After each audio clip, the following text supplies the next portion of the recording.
Hey guys, this is Adam Amble from the A to G Show 2.0, about to start in 1 minute. We got the last dance discussion. NASCAR returns. Brady deserves a statue, and of course some B&O. So hang with us and join in the fun tonight. And welcome to the A to G Show.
Yo, hello, my friends. Welcome back to episode 8 of the A to G Show 2.0. I am Adam Amble, coming to you live from beautiful Castle Rock, Colorado. Summer seems to be hitting us here in Colorado, being in the 80s, almost 90s today, so a little toasty, but zero complaining here. I hear there's some flooding going on in mid-Michigan, so I hope everyone is okay there, especially the fam. Joining me tonight is a familiar face from Cincinnati, Ohio. That is Scott Ulibarri. Scott, thanks for joining us tonight, buddy. How you doing, man? Good, man. I'm jealous. Summer hasn't even come close to hitting the Midwest yet. Everywhere I go, it's been raining for seems like forever, and it's flooding everywhere. The lake back at home is pretty high, and here in Cincinnati, it's rained for like the past probably 18 hours straight. Yeah, I was just going to ask how the weather is over there. It sounds like it's pretty crappy as well. Yeah, it sounds like it's pretty nasty up northern Michigan as well. You heard of anything back at home? Have you been in Cincinnati all week? I got here last night, and I actually had a load of steel that was supposed to be dropped off at a plant today for a construction project, and they couldn't do it because the plant was 6 feet underwater. Oh, no kidding. So yeah, the weather's kind of crappy all over the Midwest, huh? That's what it sounds like. Yeah, we've only had a couple nice days so far this spring, so. Yeah, fair enough. Fair enough. All right. Well, thanks for joining me tonight, Scotty. Thanks, everyone else, for joining us live on Facebook. Be sure, if you get a chance, to head on over to the M Factor YouTube page. Go on over, hit that subscribe button. We really appreciate it. There's a link in the description, so you click on that, leave us a like. And, of course, if you missed the show tonight or just want to watch it again, then it'll be posted on the M Factor page later tomorrow. So you can sure go head on over and give us a like. The page is really starting to pick up a little steam, so that's nice. So now this is intended to be an interactive show, so don't be bashful to join in on the conversations in the chat window here on Facebook. We'll do our best to read your comments live, and if there's a topic you'd like to discuss, just let us know and we'll try to get to it. The good news of the week is it sounds like a lot of states are actually starting to talk about, or at least in favor of starting to get sporting events back in action, of course, without the fans for the time being, but certainly some good news for the future. But let's start tonight's show with something that has already happened, and that is the Last Dance finale last Sunday, or this previous Sunday, episodes 9 and 10. Phenomenal show. Scotty, have you actually got to watch any of a lot of these Last Dance? Scotty is filling in for Garrett tonight, not sure where he is, but yeah, Scotty, have you got to watch any of the Last Dance, really?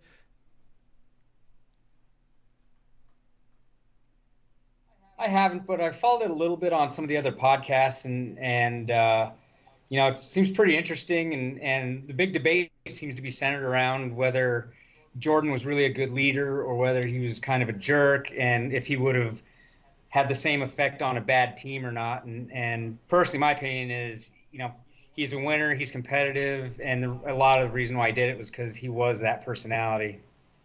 Yeah, I would agree with that. There's a lot of sports talk shows that as they go, you got kind of the LeBron lovers slash Jordan haters, and then the Jordan lovers, and then you got, back in our generation, Scotty, we actually got to see Michael play, right? I'm not sure your opinion. Actually, I don't know if I've ever Yeah. gotten it on Michael Jordan himself, on exactly how you felt about Jordan growing up. The Nuggets weren't too insanely good at the time. Scotty being from Denver here. Yeah, and it's just interesting because I was a huge Pistons fan. The Bad Boys were fantastic. So what was your opinion on Michael when he was playing throughout that whole time?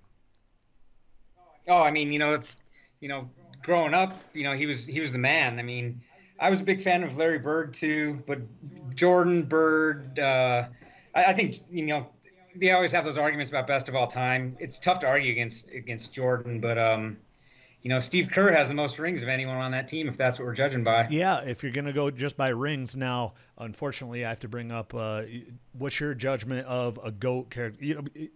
Garrett and I talk about this a lot on the show, but what's your criteria for labeling someone the GOAT? Is it just ring? Obviously, you got to have some of the stats. Obviously, you got to have somewhat of an X factor. Obviously, you got to have the rings too. That goes along with it. But being non personally. Anything personal like affecting you, what if you were a non-biased analyst of any sport, really, what is your criteria for actually becoming the GOAT of that sport? Well, you definitely have to be the team leader. You have to be the one that people like him went to in the clutch, where you knew if he had the ball to win the game, everyone was confident that he was going to make it. He always played the best when he was under adversity, like the flu game, or when people were doubting him. People always come through, and obviously championships, leadership. It's a whole bag of things. It's not just one thing by any stretch. It's being the best or top five in Yeah, multiple that's categories. Ed. It's tough, of course, when you try to consider someone the GOAT. You got to go across so many, just cross generations, right? Different styles of play. And there was something that was brought up earlier today, or actually it was yesterday, pardon me, about how they would ask, okay, if Michael Jordan played today, would he be better or worse? What's your thoughts on that? And size wise, I don't think he has the body, obviously, like someone like LeBron, who's just like a tall linebacker. But then again, Jordan was quick. Jordan, was an excellent shooter. And the thing I liked about him versus, like, if you're comparing LeBron, is his era was tougher in that they allowed a lot more physical interaction on the court. But then Jordan never flopped either. At least I don't recall. I don't remember him ever being.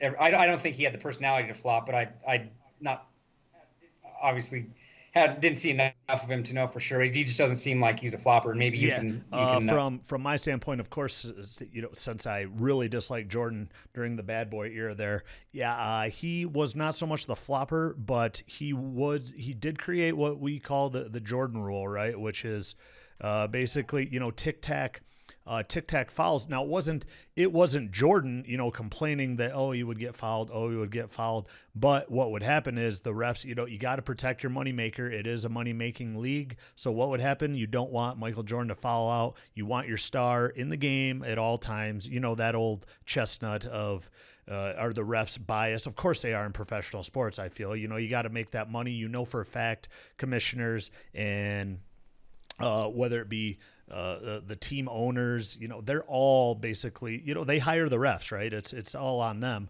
So when it comes to if there was a Jordan rule, that's tough to say. The Jordan rule was basically he would get all the calls. Flopping, no, not like today. It was a little more physical back in the day, of course, But at the same time, so would that transpire to, or would that kind of transfer over to today's game? It's really tough to say because it's always a tough discussion when you like try to compare two different eras of play.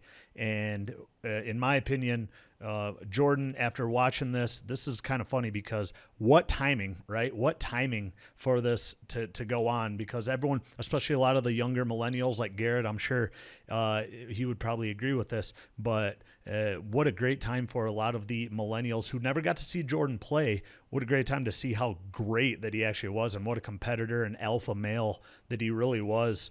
Being a bully, a lot of times people would say, but all this time, if you think about it, if the NBA season was still going on, LeBron could possibly still be going for another ring, if not in the, I don't know what round it would be, probably the second or third round by now in the NBA playoffs. So I thought that was really interesting on what a great timing to release. How about that marketing? What do you think of that, Scotty?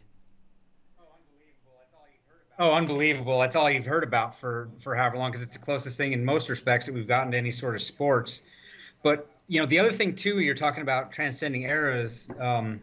Look at who Jordan had to play against. I mean, I realize that LeBron plays against some talent, but you look at all-time great talent that Jordan had to play against with Bird and Isaiah and Magic and a little bit with Kareem and Karl Malone, and all these guys that he played against were just all-time legends.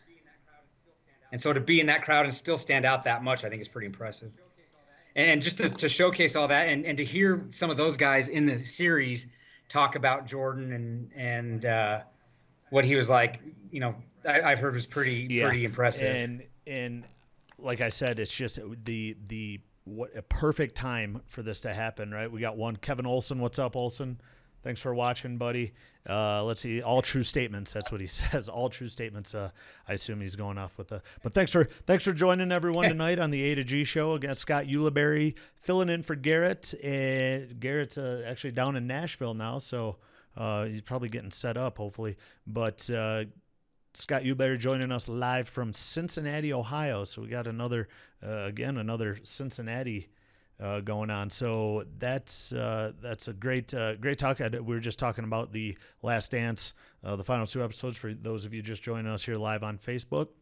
Let's kind of transfer over to the next thing. I'm not sure if you were able to watch it, Scotty, but how about that NASCAR race on Sunday? Were you able to tune in at all and watch? What time did you have to leave for Cincinnati, actually?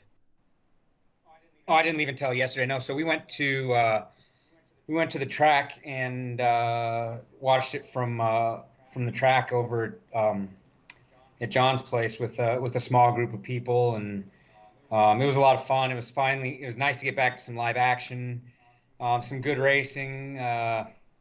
Just finally got a little taste of what life was like several months ago. Yeah, exactly. That's awesome. So that's pretty cool. But what'd you think about how it was actually ran? I was pretty impressed with it. It didn't seem too different to me, really. It just seemed like it was kind of kind of normal, except for when they would drive by, you'd still see, even before all of this happened, you would still see a lot of empty seats in those first couple rows, right? So as the camera would pan out and you would see a lot of the cars go by, it wasn't terribly different in my opinion. The thing that was probably that would have been most different was the winner, right? When Kevin Harvick wins it, I would say him getting out in pit row there in victory lane, that had to be something a little different for him, because obviously there's no one there to celebrate with, and all of the crew members with the masks on. And boy, how about having to wear those masks down there in that heat in Darlington this last weekend? That's unbelievable. But I'm glad they did, following all the rules and whatnot, and I was glad to see it back. What say you, Scotty? Yeah, I thought the masks were a little nuts. I understand that they have to toe a line and whatever. I think that Corona is probably the least of their worries on the pit crew. I think that they're a much more dangerous position to be in by just being around cars going as fast as they're going and getting the chances of getting hit. But yeah, I understand it. It was also weird, how he's not doing laps for the fans with the burnout at the end. And, as far as that sport's concerned, though, the fans don't play much of a direct impact on it, where right. It really matters the other sports. Like, can you imagine losing in football? You lose all home field advantage, whereas NASCAR, I get it. And we also watched the UFC fight, not last weekend, but the weekend Yeah, yeah. before, and that was strange because it was so quiet and there was so little hype walking out, and that was strange. So kind of a mixed bag. On the MMA side, it was odd. On the NASCAR side, it's always nice to see fans because it's a spectator sport, but it wasn't as odd.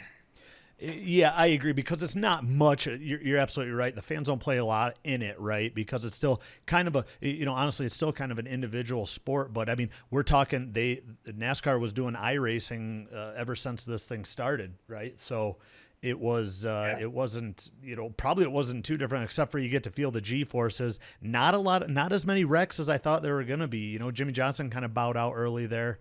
But other than that, not as many wrecks as I thought there would be. Those guys are such good drivers. It's just insane what they can do to go out there. And they weren't allowed practice, really. They weren't allowed to, obviously, they didn't qualify. So you couldn't really set up your cars. How about that? That's incredible for those guys to get out there and that close quarter racing, all that NASCAR is. And just the fact that there wasn't a lot of crazy action, especially at Darlington, where it's known, you got the Darlington stripe, it's known for very aggressive and very touchy style of racing. So were you impressed with the drivers at all? Yeah, for sure. I mean, they're the best drivers, some of the best drivers on the planet. They're driving a brick compared to these other race circuits. And, after that first wreck, what was that, the first lap or second lap, whatever it was, I thought it was just going to be a bloodbath. But, they after that, there wasn't a whole lot, just some minor stuff. It was a Yeah. blown tire or two. And other than that, the race went pretty quick. It went smooth. It was entertaining, and I was glad to have him back at it. Again, just live sports was just wonderful. And I got a question for you. Did you happen to see what the ratings were on Yeah, it? unbelievable. Actually, they were the highest. I want to say it was in the millions for viewership, but it was the highest. Actually, that's kind of what I had a little note on that to just say that it was actually the highest rated race in like 4 years. I want to say. So that was pretty neat. It was gosh, I wish I had the exact number, but I actually heard it on the way home on the herd show on the herd. And basically, they were just, it was the highest rated race or highest viewership, I guess you'd say, since non-Daytona. Let's say that non-Daytona 500, because that's normally the biggest, right? But yeah, non-Daytona 500, it was the biggest race or the most viewership or the highest viewership that they've had in years. So that's, I mean, to be expected, right? I think a lot of people are trying to drive back and say, you know what, NASCAR, obviously it's fun. Scotty, I know, hopefully, a lot of you people probably watching have been to a few NASCAR races yourself, and you know how fun it is to be there live and really, the sound of the cars, just watching the race. The races are a little too long, in my opinion, to be there live. But it's still a good time, camping out. It's all about the experience, right? But you got a lot of people who are just waiting, and we mentioned this, even you mentioned this, Scotty, back a couple of weeks ago when you were on the show. We keep on discussing the first sports that are back are going to be the ones that just clean up, right? They're going to clean up on the ratings. They're going to clean up because there's nothing else on. There was nothing else on. They're going to clean up on the ratings, and that's all. NASCAR is tough to talk about when you got a lot of these sports talk shows, but you still had to mention it, right? You still had to mention Kevin Harvick wins.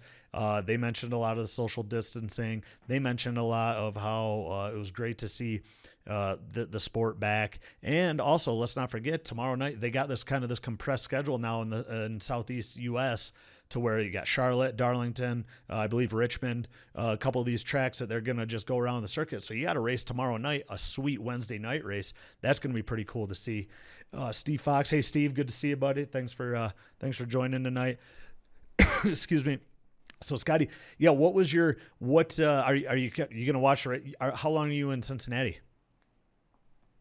Until it depends. Since they couldn't deliver my steel, I might not stay the whole week, but I kind of decided to come out here at the last minute. But I was planning on watching it because is it a night race tomorrow or is it a day race? Yeah, I think it starts later at night, especially on the East Coast there. I think it's 7 o'clock or something. Someone have to let me know if they could look that up real quick. But I know it's It's obviously after work, so that's awesome. I think that's a great idea. I think they're going from, like, when did it start on Sunday? Was it what time was it? Easter would have been what? It was Yeah, 3:30 3:30. Eastern. Yeah, I was gonna say because I thought it started kind of late actually. So, uh, uh, Yeah. and I think they're doing that, and then 7 o'clock for the Wednesday night races, which is kind of cool. You know, you got Sunday, you got Wednesday, you got a lot of people still out of work. I know T-Bone's still not working, so he's really enjoying it. You know, you get to kind of party on a Wednesday night, and that's pretty cool. So, what were you gonna say though, Scotty? That's a lot of natties for Wednesday night. Yeah, that's right. That's absolutely right. That's right. And so he'll be enjoying that. I'm sure people haven't been, as jokingly I say, people probably haven't been partaking in the Natty Lights as much, but that's a lie.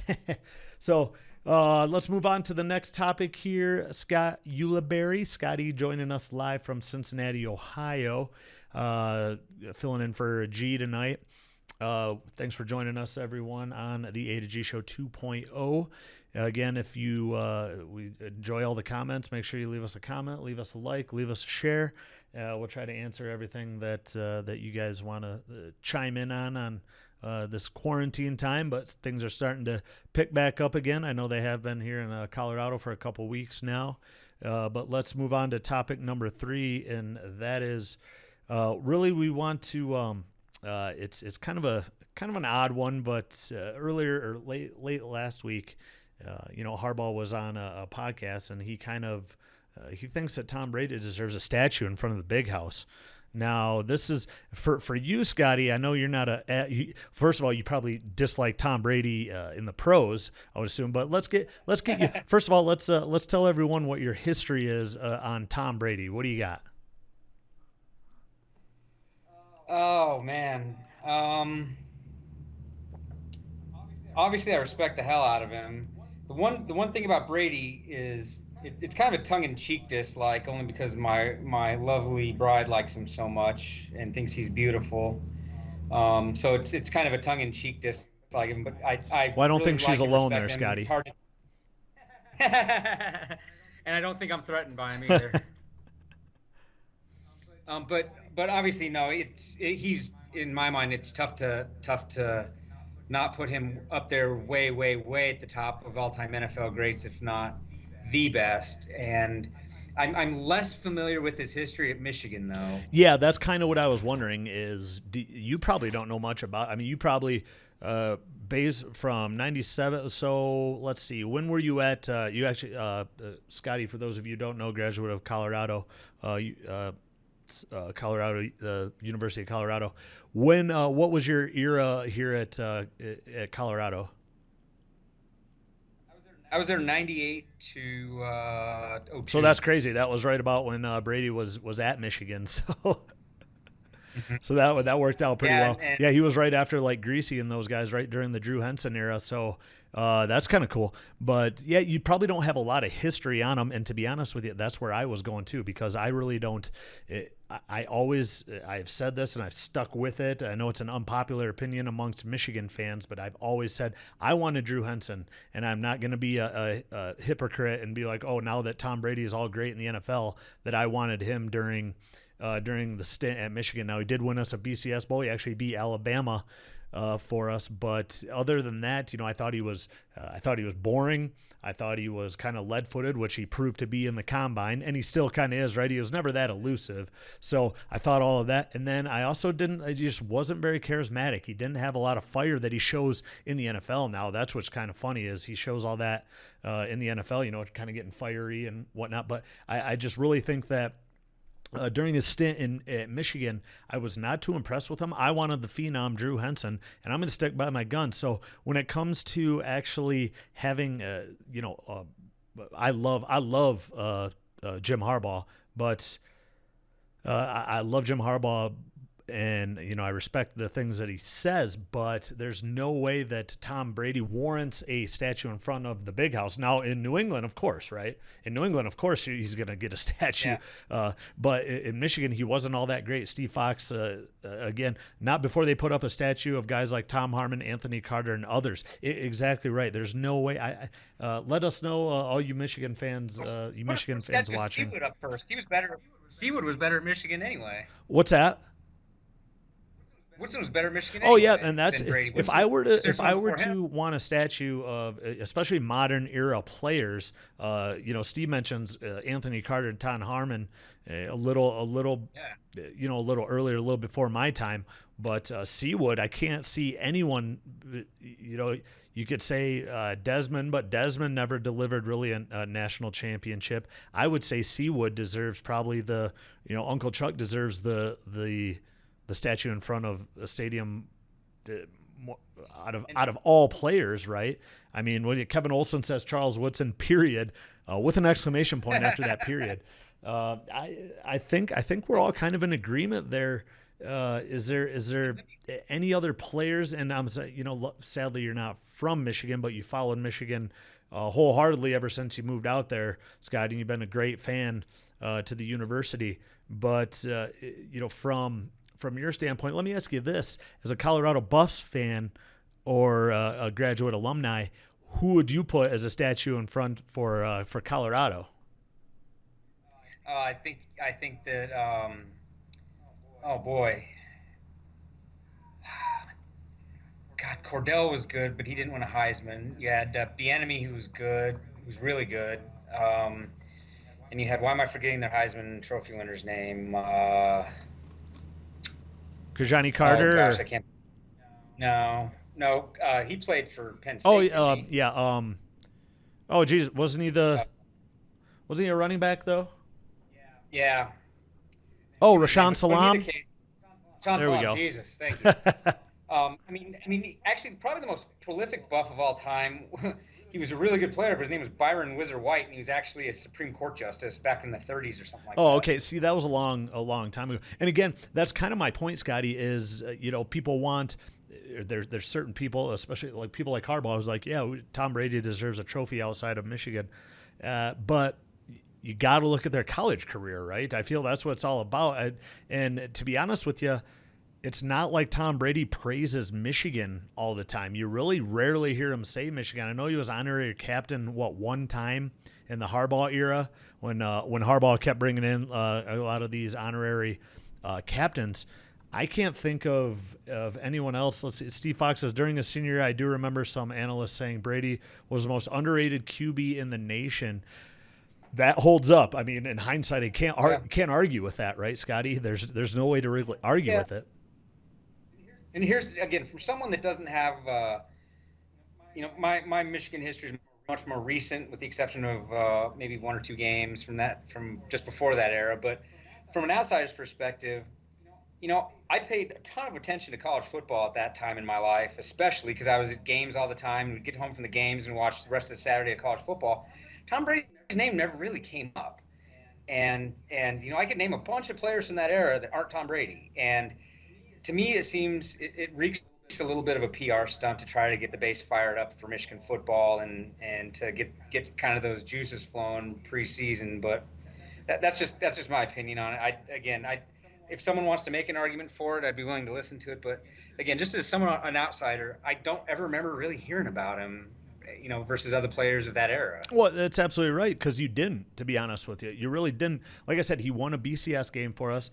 Steve Fox actually says he almost transferred from Michigan, actually, and that's probably because of the pressure from Drew Henson, I assume, because, like I said, I was a huge fan of Drew Henson back in the day. He's one of my top 3 favorite quarterbacks from Michigan, even though he didn't play there. I think he only started like 1 year, actually, so that's kind of funny. But you're absolutely right. There's no reason for you to hear of him because he didn't throw up phenomenal numbers. Neither did Brian Griese, back in the day. Again, those guys early in their career, they just didn't lose the game for us. That was the big thing. Brian Griese was a great leader on the field, but he didn't throw up great numbers. His great numbers were lack of interceptions, right?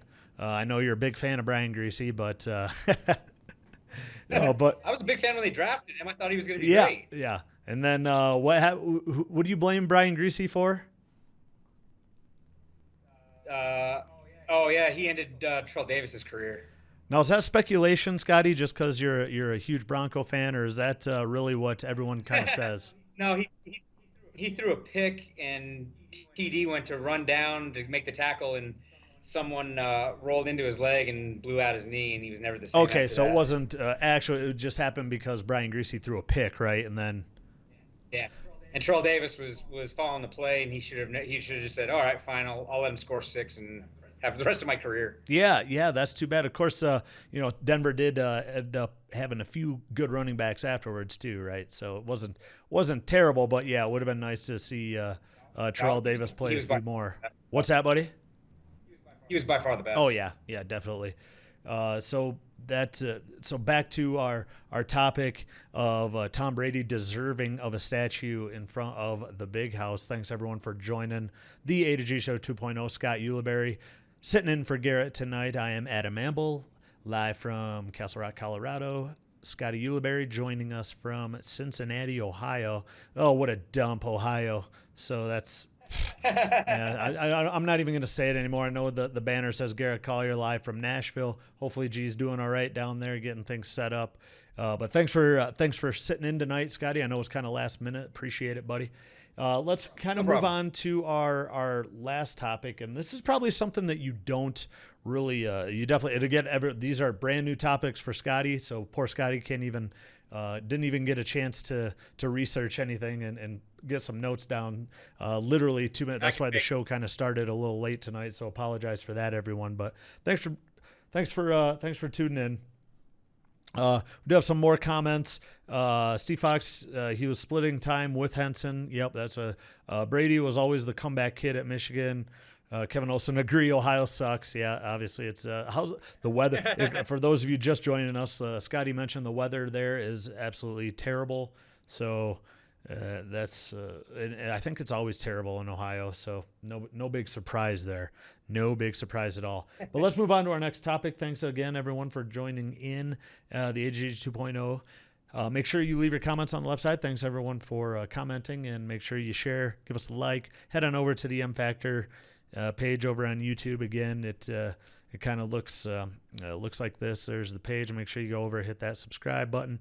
We're trying to get some viewers there. So let's move back to our last topic of the night. And again, poor Scotty probably doesn't know a lot about this one, but this one is this is what the Michigan QB battle. I know you're a big McCaffrey fan, so this does kind of tie into you, Scotty.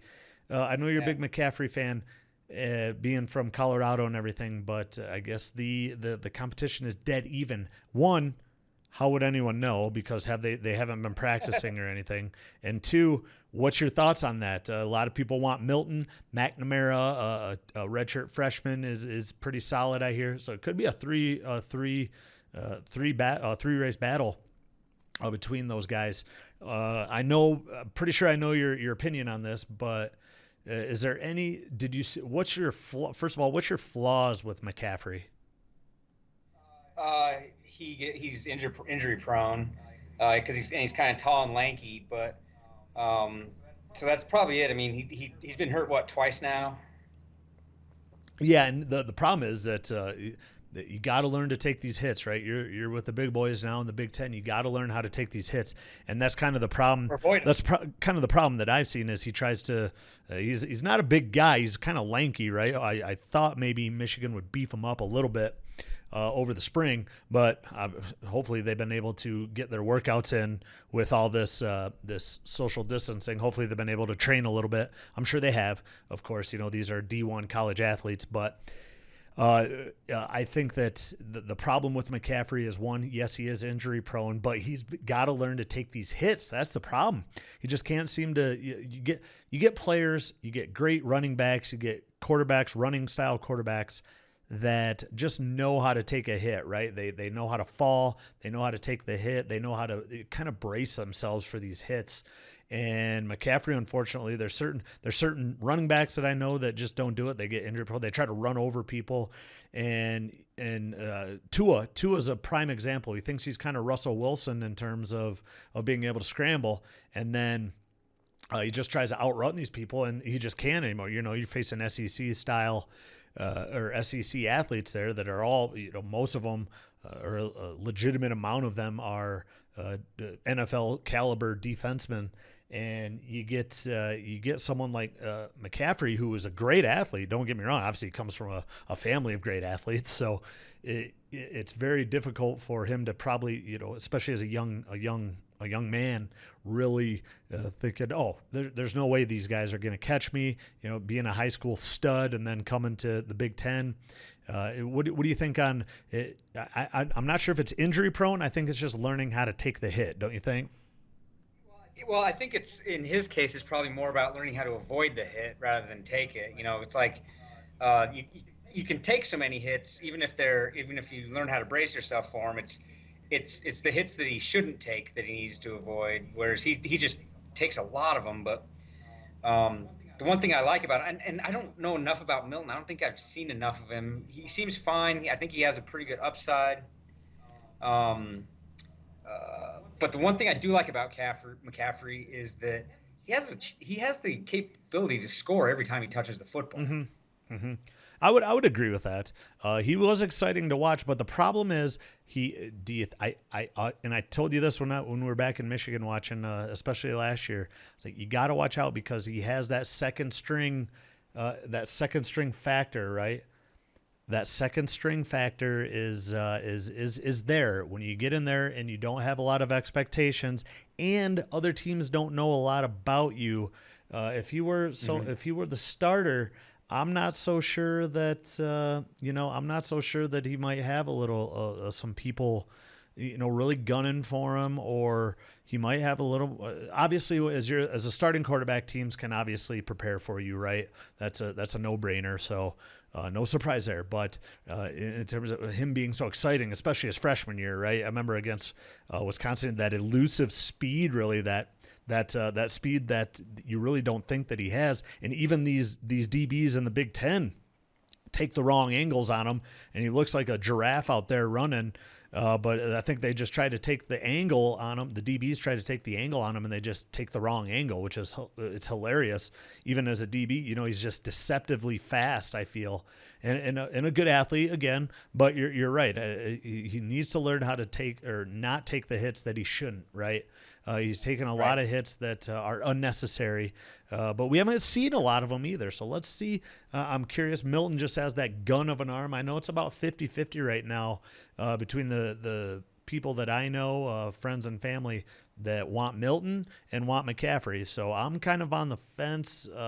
Everyone always says like Milton has that cannon of an arm, but the cannon throws that he's made have been INTs, right? So I get it. He throws it on a rope, but is he accurate? Does he have all of the intangibles that you want out of a Michigan quarterback? These guys are great athletes, but the problem is, are they good quarterbacks? That's the question, right, Scotty? We got a couple of other comments. Steve Fox, how is McCaffrey throwing the ball downfield? Milton has a big arm. I worry about accuracy. Exactly. You got 5 things that you look for in a quarterback, and most of these guys fit the bill for 3 out of the 5, and then the other guy fits it for the other 2. And you just what do you think about a split system? I'm not a fan of the split system. So what do you think, Scotty? I hate split system. Go with one or the other, because with a split system, you can never get in a rhythm. You can never get momentum. No one knows where they stand at any given point. It's bad for confidence. Your teammates, it's bad for them. I just think that the split system is a bad way to go all around. And that's why I can't recall off the top of my head, but I don't think it's been successful in any situation. It's been rare. Let's see. Maybe the Chris Leak, Tim Tebow. Remember that when they won the national championship? That might be the only situation. That's all I can think of, really. When you got Chris Leak being the actual quarterback, and then you bring in Tebow basically to punch it in the end zone with that famous jump pass. Remember that? That nonsense. Yeah, was that Tebow's freshman year? Yeah, I think so. Because once Tebow obviously became the true starter, he was great. He won the Heisman. Yeah, Heisman and all that. Yeah. So I guess with a freshman, it would be a little bit different because as a freshman, even though you're competitive, you still kind of know your place, and especially when you're behind Leak. So that makes more sense. But in a situation like with the age of McCaffrey and Milton, I think it'd be a disaster. Yeah, because I think both of them they don't complement each other.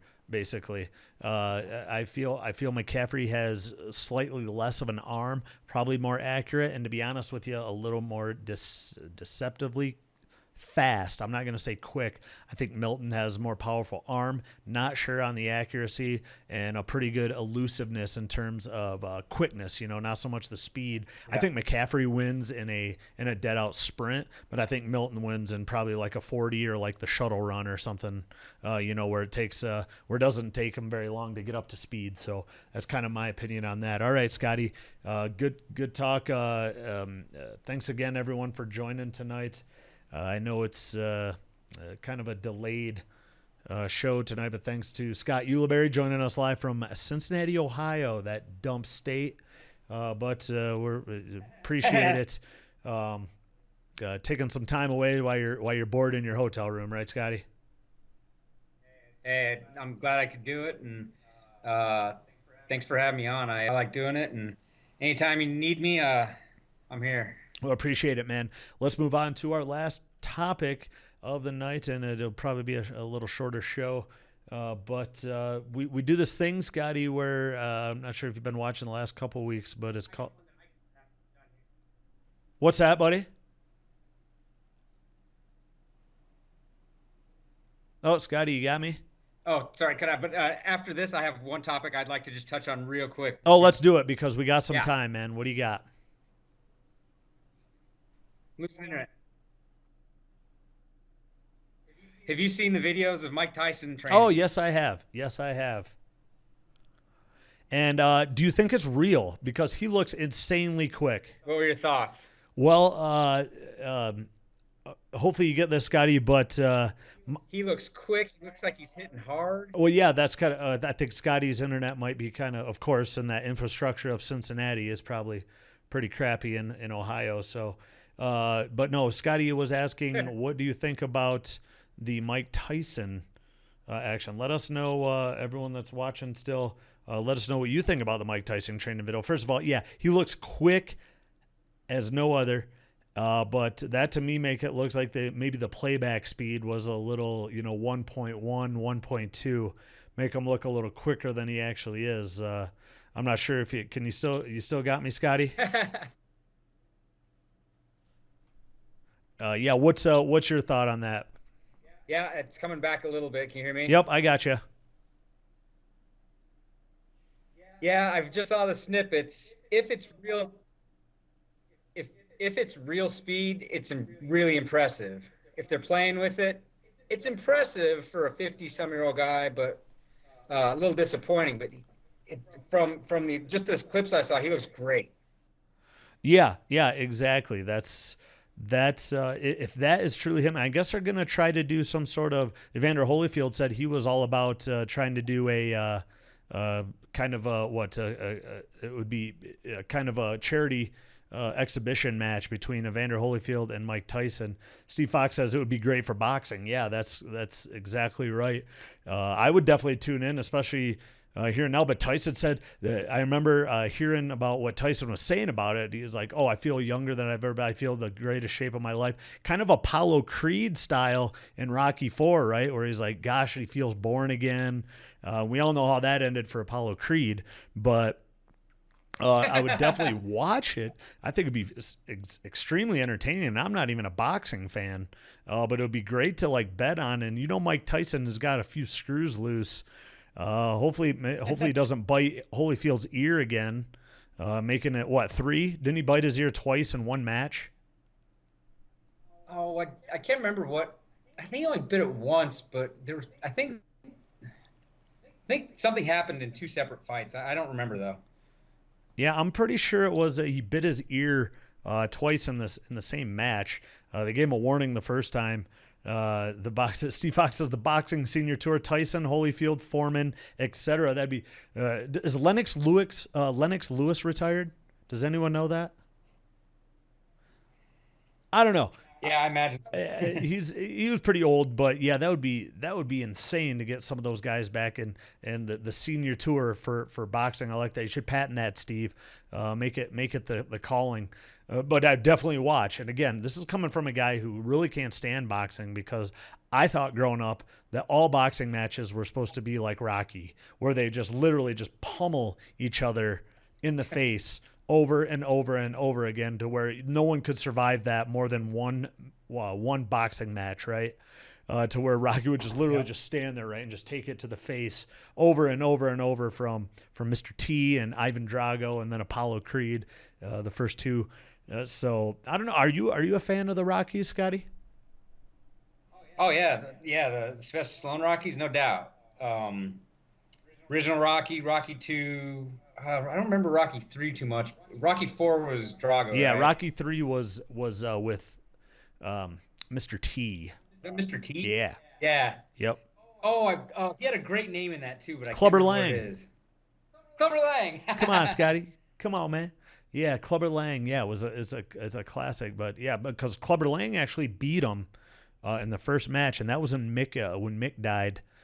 During that match, had like a heart attack, and that's when Rocky went out to train with Apollo Creed and his crew out there in Los Angeles, out there in Cali.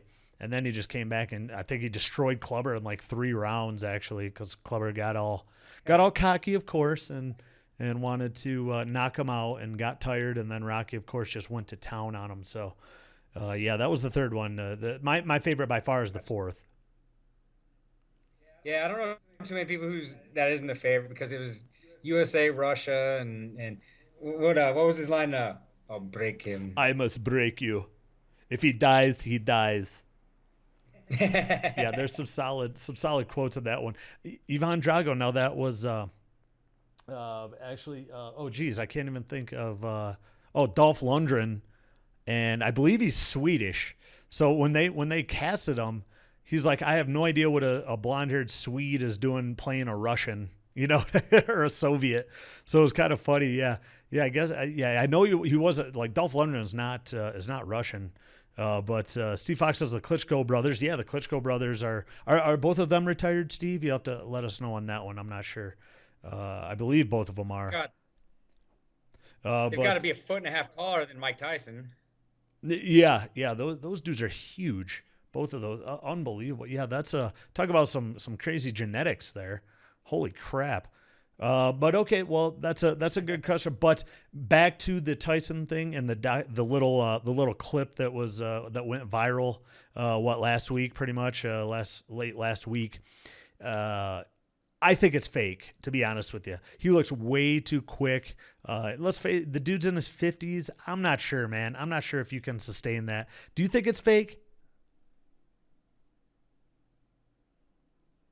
You still there, Scotty?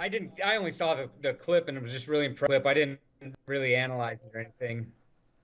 Okay, yeah. I just thought that how fast he was looking. I was a little skeptical. I was like, that looks like a regular boxer. Now, don't get me wrong. Tyson is a freak, so who knows? Maybe a little. What's that movie? The Curious Case of Benjamin Button or whatever, where he ages backwards. Isn't that the Brad Pitt show? That would be. Well, what's that, buddy? Yeah. But the one thing you could tell too is Tyson's taken off a lot of pounds. He looks a lot better than he did, say, a year or two ago. It definitely looks lean, right? Definitely looks lean. All right, buddy. Well, that's a great question. I like that because that's a little something that's been floating around the internet the last couple days, right? So we're gonna move on to our next topic, and that is a little BNO. Yep. Scotty, you haven't had a chance to play this before, but it's pretty fun. I'm actually curious on your answers because we're relatively we're definitely the same generation. So let's get into a couple of these. And do you know the rules at all? Do you know this game? So basically, the rules on this game, I present you with 2 options, right? And you get to pick either or, but the thing is, I think I have 8 for you. tonight, 8 either ors, but B&O stands for both, none, or one. So you get one chance. You only get one. You can pick both of them, and then one you can pick neither of them. So you kind of gotta play it out. Other than that, you gotta basically you gotta basically pick one or the other, and they're just kind of stupid things. They're non-sports, but if you can think of any why we're doing this, normally Garrett has a few for me. So if you can think of any why we're doing this, then just let me know what you're thinking. So the first one, and a lot of these are pretty common ones. So let's just rock with the first one, and that is: would you rather be too hot or too cold? Too hot. And what's your reasoning for that, Scotty? Uh, Honestly, I can sit in a really hot sauna with no problem. Cold, I'm not as good with. And I had hypothermia once as a little kid. Oh, well, that's odd. I would definitely have to go with. I would rather be too cold because I can always heat up. I hate laying in bed when it's too hot, and you just don't have a fan. You don't have any AC. Doesn't happen a lot nowadays, but yeah, I would definitely rather be too cold because you can get cover up in a blanket and whatnot. So Steve Fox says too cold as well. Let us know your guys' opinion, your opinions too. But yeah, definitely too cold for this guy. Here's another one for you. Let's see, what do we got? Fruit or vegetables?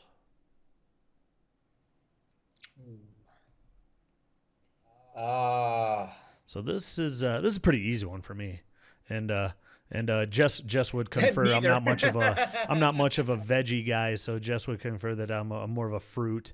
Love my apple, love my pineapples, but yeah, when it comes to veggies, definitely not. I like both. I eat a ton of both. So Are you gonna do both? no, you know what? I'll do fruit because orange is one of my favorite things on the planet. Okay. Yeah, exactly. So if you were to take if you had a chance to get one, then you would take the fruit, huh?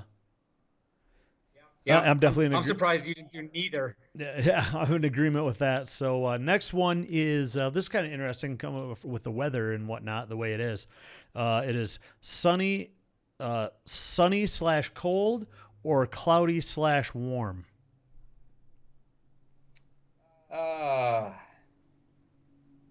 Sunny and cold. I like the sun. Yeah, I was in agreement with that as well. I just love the sun being out, even in the winter when it actually looks kind of nice when there's a fresh snowfall and the sun is out just glistening off the snow. I would prefer obviously no snow, but yeah, I'm a big fan of just the sun being out, no clouds, especially growing up in Michigan, where it's cloudy, 8 months out of the year, 9 months out of the year. It seems to be just very. That's one thing that I've noticed out here in Colorado, Scotty, is the sun is just out all the time. It seems you still get that late afternoon, 4 or 5, 5:30, little rainstorm that comes in, and then it just rolls away. But I've really liked the amount of sunlight. Steve Fox says sunny and cold. If anyone else out there wants to chime in, let us know what would you rather have, because I kind of get mixed feelings on this one. So, but yeah, I think we're all in agreement on sunny, cold over cloudy / warm. Let's see. The next one is Dr. Pepper versus Mr. Pibb.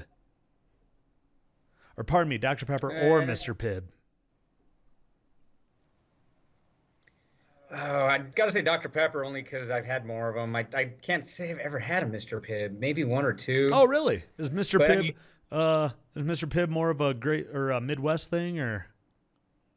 No, I mean we had it in Colorado, but I'm not a huge soda drinker other than like my whiskey and diet. Well, don't forget you can go with neither. I'll do neither then. Oh, there you go. Okay, so you got the one. So you've used up your one neither. Steve Fox says Dr. Pepper. Went with the doctorate degree. Remember the Mitch Hedberg joke? Mr. Pibb is the same as Dr. Pepper, except for the dude didn't even get his degree. Why did he have to drop out of school and start making pop so fast, or soda so fast? Because obviously, apparently only Midwesterners use the word pop. But okay, next one, Scotty. Oh, this is a toughie.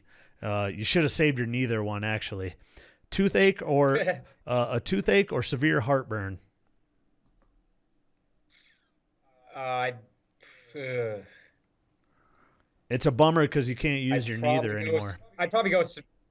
Yeah, I'd probably do severe heartburn. Yeah, I think toothaches are one of the greatest pains on earth, especially when you can't go away. There's no relieving them, right? There's no, with heartburn, you can, one, take an antacid. A lot of times that helps, but severe heartburn, a lot of times you can kind of, especially if you're laying down or it's in the middle of the night, you can kind of adjust yourself to where you can kind of relieve it a little bit. But yeah, I definitely have to go with heartburn as well. Let's roll with the next one. Oh, here's an interesting one: sharks or tigers? Uh, Tigers. You can see them coming. Oh yeah, that's a good call. What about sharks on land? Yeah, see, I'll I'm gonna take my have to go. chances. You could, shark. Yeah, I found what. Oh, another good joke is I find sharks scary, but only in a water situation, right? If I ever saw a shark walking down the street, I'd be like, "What? What's up?" Let's see. Next one. Yeah, I definitely have to go. I'd have to go with tigers too. Plus, I think tigers are kind of sweet. So, just awesome. Not just because of Tiger King. Did you watch Tiger King, Sky? Did you guys finish that up? Oh hell yeah. Gosh, it's kind of lost it. You can only produce. That's one of those shows that I don't think you're gonna watch again. Would you agree with that? If they do a season 2, then I'd watch it. Oh But no no, no the no. I'm same talking. series I'm over talking. and Yeah, over. I'm talking. Replay. No. Yeah, I was gonna say it was kind of overwhelming. So yeah, I definitely agree with that. All right. Let's see what do we got. Two more. Oh, you'll like this one. Super Bowl champ quarterback or Masters record holder along with winning the Masters. Uh, Super Bowl quarterback. I think so, especially well, you want that world clout. I still think I still think you get a little more notoriety if you are a Super Bowl champion quarterback, unless you're what Trent Dilfer or someone. It just seems that. But oh man, that's a tough one for me. And you know how big I'm not much of a golf fan. But being a Masters, holding the record at the Masters, and being the winner, obviously, Steve Fox says Super Bowl QB. I do think you get a little more recognition as a Super Bowl, especially NFL being America's sport, and the Super Bowl basically is the biggest sport worldwide, or the biggest sporting event worldwide. So yeah, I can definitely see that. I wouldn't disagree with that, but that was a closer one for me. Here's our last one, Scotty, unless you have any. It is three ball, great at shooting the three ball, or awesome, exciting dunker in basketball. Man, I like the 3 personally. The three's a harder shot. Yeah, yeah. Remember when they remember the and one shirt that said when a dunk is worth 3 points, I'll start doing it. It's for all us white boys out there, right? Yeah. That that didn't have a chance, but that's kind of funny. But I would being a person that could never dunk, I was much better at the three ball than dunking, obviously, because I couldn't do it. But yeah, I would take dunking because I think it was pretty cool. Let's see. Oh, we got some comments for the Super Bowl champ. Kevin Olson says record master champs. Jeff Collier, JC, where you been all night, man? You have to talk to your son about what happened tonight. But Masters, it's all on yourself. Olson says the three ball. Okay. Scotty, any? I got All one. right, let's hear it. Classic rock or classic rock? Oh goodness. You know me, buddy. I'm a big rock fan, but I'm more of a heavy metal fan. So, some are we talking? Kind of out of your genre. Okay. Well, the thing is, like classic rock can somewhat annoy me. So, and classic rap is actually pretty cool. Are we talking like hair metal classic rock or? No, that's hair metal. Classic rock, like late '60s into the '70s. Okay, because yeah, if we were gonna go classic rock to where it was like Led Zeppelin, Jimmy, A lot of those, the Stones. To Yeah. be honest with you, I'm going classic rap. And that might surprise you. That might surprise a lot of people, but how about you? Geez. That I asked the question because I knew they're both kind of out of your genre without even thinking about myself, but I love both. Hey, you never Uh, used a both, did you? Oh, yeah, you did. Fruit and veggie. That's right. Or no, you can use both on that, I guess. no, I did. Yeah, I did go fruit because I went orange. Yep. I'll do both then. Woo-hoo. Yeah, that's a good one. Does anyone else I have really any love both. B&Os? Because we're going to go a little over tonight since we started a little later. Steve Fox says classic rock. Scotty Slack, good to see you, Scotty. Thanks for joining in. Dunker, because I could only grab the rim. That's exactly where I was, being a what, 5'10" white boy. We always, here's a funny story for all you guys that are listening still. Back in high school, there was a gym at Beaverton. Steve will know this, and anyone else in the Coleman area. Mom, you probably remember this. Beaverton built a brand new gym, and I don't know how Columbine was, Scotty, but the floor actually had a little bounce to it. Now in Coleman, the floor, it still is actually. It's just concrete. It basically, there's no bounce to it whatsoever. But in Beaverton, you could always get a little, maybe an inch more on your jump because it had a little bit of a spring to it. So we love like warm ups because obviously we're never going to get a chance in the game. And Beaverton was one of the best basketball teams in the state, as they normally are, especially for a small school. It's pretty impressive. But they had this really bouncy floor, so it was awesome during warm-ups. You go from the side and be able to like basically nip the rim and lay the ball right in, which is pretty cool for us short white boys, right? We got some other comments. Kevin Olson says classic rap, of course. I mean, you're gonna love all these guys probably. Scotty, NWA, Big Daddy. I don't know. Are you considering Kanye a classic? No. I don't think classic. Right? Big E, Tupac, of course, all those guys. Yeah, all that. Oh, here's a good one from JC too. JC says 69 Camaro or 65 Mustang.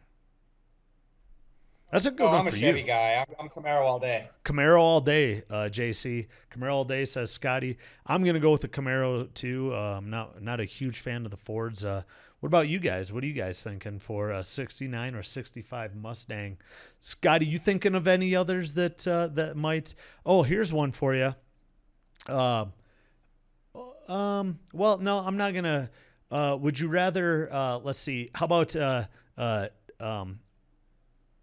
Oh, geez, I totally lost. Kevin also says Kanye, my dude. Or is it Kane? Is it CA? Is there a Kane old school rapper that I'm missing? Big Daddy, yeah, Big Daddy Kane. Oh, okay. Maybe it wasn't Kanye then. Sorry, Olson, if you were saying Kane. Sorry, I thought he was saying Kanye. I thought I just misspelled Kanye. Oh, that's my bad. My bad, Kanye. For shizzle. So if, let's see, if you were to, how about this?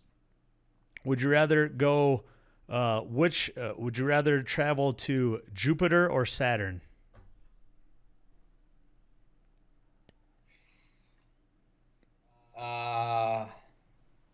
No, Saturn. It's cooler looking.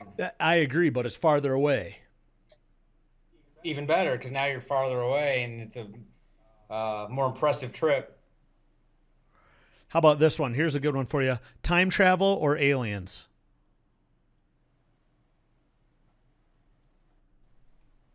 Are we talking time travel forward or backward, or is it dealer's No, choice? it's dealer's choice. Would you rather, or how about this? What do you believe in, time travel or aliens? Because time travel actually. Aliens. What's that? Aliens. Well, of course. Chemtrails or chemtrails? That's an obvious one. Flat Earth. That's Flat Earth and chemtrails. How about that? Oh yeah. Oh, that's a good one. How about this? Loch Ness, Nessie, the Loch Ness monster, or Sasquatch? Oh, Sasquatch. Yeah, you would think so. I've seen video. Steve Fox Squatch. says time travel. Scotty Slack says aliens for show. Now, time travel actually does exist. Kind of. Remember, if we could figure out the way, it's not really time travel, but time goes faster or slower the quicker you go, right? So if you were to travel light speed, if you had an identical twin, I remember Bill Nye the Science Guy actually did this little experiments, which he's kind of a kook now anyway. But if you were to travel around Pluto and back the speed of light, and you had an identical twin on Earth, it was something like they would be like a certain amount of minutes like young or older than you when you returned. And then if you were to travel around like the nearest star, which is 4 light years away, that they would be like a year older than you. So the farther away you travel at the speed of light, time kind of slows down for you. And I guess that's true of anything, to where even if you're traveling in a car and you saw a clock that was actually stationary over the course of a lifetime, even traveling at like 70 miles per hour past that clock every day, it would actually obviously it would be down to the 0.00000 of a second noticeable, but it would still be a little slower. So just kind of an interesting sidebar. But all right, Scotty, you got any more, buddy? This is kind of fun. We had some Oh boy. some great questions. No big deal. We're about Here, I got one that I got one. Lakes or mountains? Oh, that was a good. I was actually going to put that on there for G. Oh boy. That works for both of us having swapped locations. Yeah, I'm still going to go with lakes. Just because I feel there's in the mountains, I guess you could ski, but I'm not much of a winter sports type of guy. So, I enjoy just being out on the lake, especially the Great Lakes, the beaches. It's kind of shocking for me because I don't like really being in the water, right, Scotty? You know this. But I don't really like being in the water. But in terms of the mountains, they're just beautiful. Every day to work, I get a great view. It still kind of takes my breath away because I grew up in the flatlands of Michigan for 36 years, and now I get to step outside and see the mountains all the time. And probably vice versa for you when you came to Michigan and having just your, every weekend having your pick of 20 lakes you could drive to in a matter of 10 minutes. Right. And then going to the Great Lakes, which looks like the ocean, for crying out loud. And the beaches are just beautiful on the west. Here's another thing people don't realize about the lakes in Michigan is you go to Lake Huron, they're totally, it's almost like it's literally East Coast, West Coast, right? You got West Coast of Michigan, sandy beaches, beautiful sunsets, warm. And you got the East Coast where it's more rocky. And the beaches are a little different. You got different sediments, you got different stones, and you get to see the sunrise, right? So it's kind of cool. You get to see that all in one state. You could drive 2 hours to the east and see that. Drive 2 hours to the west, and you could rock that. But as of right now, I think I'd still stick with lakes. Steve Fox has mountains. Of course, he's a flatlander just like me. Scotty Slack says lakes, women in bikinis. Head on up to Lake Superior, Scotty Slack. You're probably not going to see a lot of that. Sorry to say, it's a little chilly up there all year round, as you Michiganders know. Kevin Olson says both. Ooh, he uses both, so that's kind of cool. But that's kind of funny that you mentioned that one because that was one that I was going to pick because we did kind of flip flop, right, Scotty? So, all right, we're about the internal struggle that I have. What's that, buddy? That's the struggle that I always ask myself is which one do I miss it more? Do I like it more? Man, I think there's more to do on the lake. And I was a mountain guy. Right. It's totally understandable. They're just two gorgeous things of Mother Nature, though, right? You can't really go wrong with either one. You got a huge, beautiful lake with the sun glistening off it, and then vice versa. You got a mountain that blocks the sun as it goes down and just creates weather, for crying out loud. You got two geographical anomalies that a lake effect weather, and then you got mountains that obviously create a bunch of weather. They're both phenomenal. They're both great things that we have in this, especially in this country, right? Of the Great Lakes, the Rocky Mountains, the Sierra Nevadas, the Cascades. Just really lucky to grow up to where we can just take a quick plane ride and see both of those things. So that's we're a little over our time, Scotty. But I want to say thanks again for sitting in tonight. You're a lifesaver, man. Glad we got to do the show tonight. Have a safe trip back, buddy. Time. Yeah, absolutely, man. Have a safe trip back to Michigan. Hopefully, I get back home soon here. But there's still kind of some travel issues going on. But can't wait to see all you guys.